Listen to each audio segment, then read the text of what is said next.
ദൈവനാമത്തിന് മഹത്വമുണ്ടായിരിക്കട്ടെ. വലിയ നോമ്പിൻ്റെ 39-ാമത്തെ ദിനം നമ്മുടെ ഒരുമിച്ചുള്ള ധ്യാനത്തിനും ചിന്തയ്ക്കുമായി തിരഞ്ഞെടുത്ത വേദഭാഗം അപ്പോസ്തലനായ വിശുദ്ധ പൗലോസ് റോമർക്ക് എഴുതിയ ലേഖനം 8-ാം അധ്യായം 12 മുതൽ 30 വരെയുള്ള വാക്യങ്ങൾ. Letter of Paul to Romans chapter 8 verse 12-30. ജഡസ്വഭാവവും ആത്മസ്വഭാവവും തമ്മിൽ പോരടിക്കുന്ന മനുഷ്യ ഉണ്മയിൽ വിശ്വാസ ജീവിതം നടത്തുന്നവരുടെ ധന്യത അവർ ആത്മജീവനം നടത്തുന്നവരാണ് എന്നുള്ളതാണ്. യുദ്ധത്തിൻ്റെ ചിന്ത മരണത്തിലേക്കാണ് നയിക്കുന്നത്.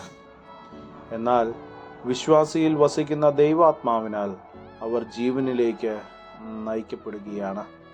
ജഡസ്വഭാവത്തിൽ നിന്ന് വിമുക്തരായവർ ആത്മസ്വഭാവത്തിൽ വളർന്ന് അവർ ധന്യതയുള്ളവരും മറ്റുള്ളവരെ ധന്യതയിലേക്ക് നയിക്കുന്നവരുമാകും. അവയുടെ ആവിഷ്കാരങ്ങളാണ് ഈ വേദഭാഗം നമ്മെ പഠിപ്പിക്കുന്നത്.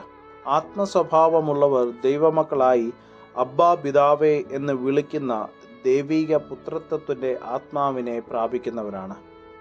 യേശു ദൈവത്തെ പിതാവേ എന്ന് വിളിച്ചതുപോലെ ദൈവത്തെ യേശു മൂലം പിതാവേ എന്ന് വിളിക്കുവാനുള്ള സ്വാതന്ത്ര്യമാണ് അവർക്കുള്ളത്.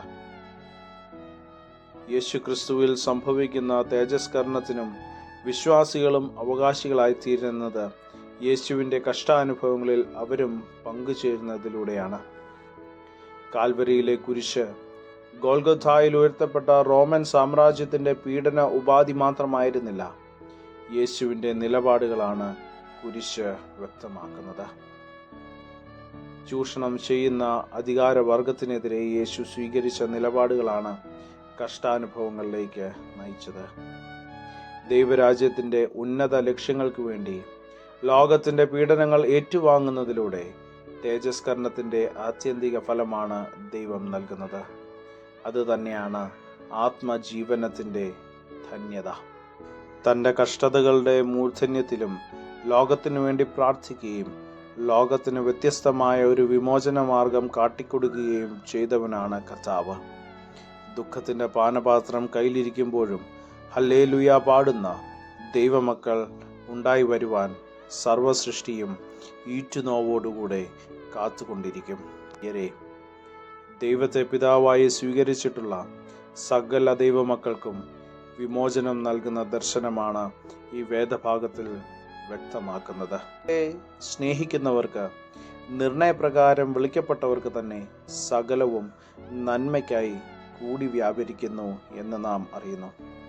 കഷ്ടതകളുടെ പാരമ്യത്തിൽ ഉള്ളിലെ വികാരങ്ങൾ വാക്കുകൾ കൊണ്ട് അറിയിക്കാൻ പോലും കഴിയാത്തപ്പോൾ ഉള്ളിൽ വസിക്കുന്ന ദൈവാത്മാവ് ശരിയായ അർത്ഥത്തിൽ പ്രാർത്ഥനകൾ ദൈവസന്നിധിയിൽ ഉയർത്തുകയാണ് ചെയ്യുന്നത്. കർത്താവിൻ്റെ കഷ്ടതകളോട് അനുരൂപപ്പെട്ടവർ മാത്രമാണ് തേജസ്കരണത്തിന് യോഗ്യരായിത്തീരുന്നത്. അതുകൊണ്ടാണ് കഷ്ടതകൾ നന്മയ്ക്കായി കൂടി വ്യാപരിക്കുന്നത്. ദൈവരാജ്യത്തിനു വേണ്ടി സഹനം അനുഭവിച്ച സ്തെഫാനോസിൻ്റെ മുഖം ഒരു ദൈവദൂതൻ്റെ മുഖം പോലെ ശോഭിച്ചതാണ് തേജസ്കരണത്തിൻ്റെ ആത്മീക ഉദാഹരണം.